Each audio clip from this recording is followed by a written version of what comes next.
Sasabak sa underwater challenge ang Starstruck 5 First Princess na si Diva. Malusutan niya kaya ang lahat ng mga balakid sa ilalim ng tubig. Okay, so handa ka na ba? Yeah! Alright, Diva, agad-agad, simula na!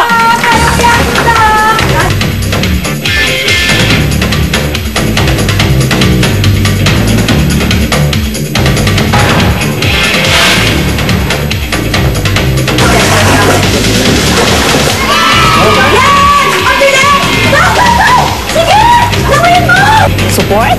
Alam mo kasi, si Diva, meron niyang lagnat nang pumunta dito sa bahay ni Lola. May lagnat siya? Oo. Yeah, come on, come on! Yung barrel! Nandito ang barrel, yung first item.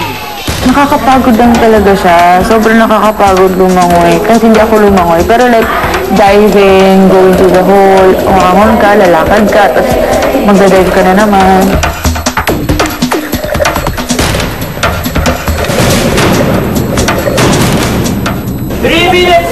Ay naku, medyo matagal-tagal na ang nilalagay. Meron pa yan. Pwede pa yan. Nahirapan na siya humanap ng item na yun. One item pa lang.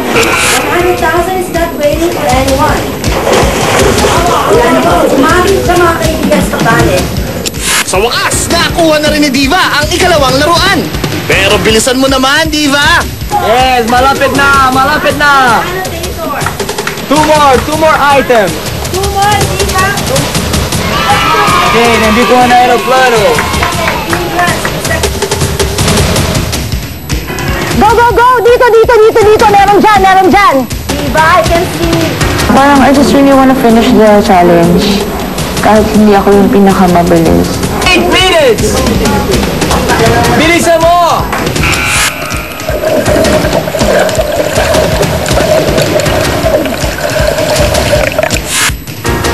Here's the...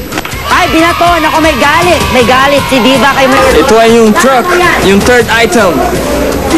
Now we are waiting for the last item, yung robot.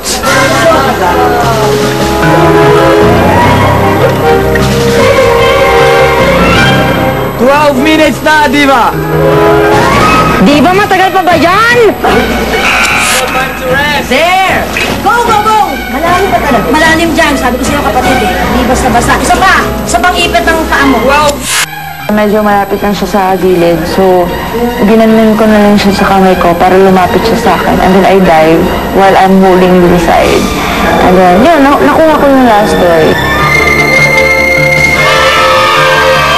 Sa wakas, nakuha na rin ni Diva ang huling laruan. Yan na! Okay, yung last item. Para yung stop ng time.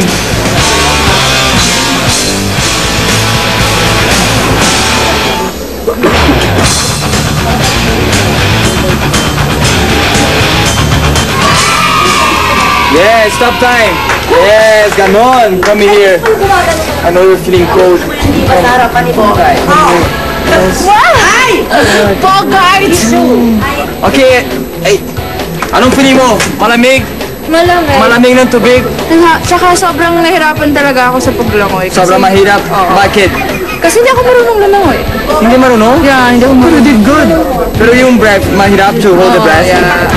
Sa pagtatapos ng ikalawang challenge ni Lola, pinatunayan ng no-fear girl na si Jana na siya ang pinakamatuling sa tubig. Dahil dito, sumunod sa kanya sina Jeff at Say. Pero dahil hirap silang lumangoy, nangulelat sa round na ito sina Diva at Patani. Sa challenge na ito, ang kanilang naging score ay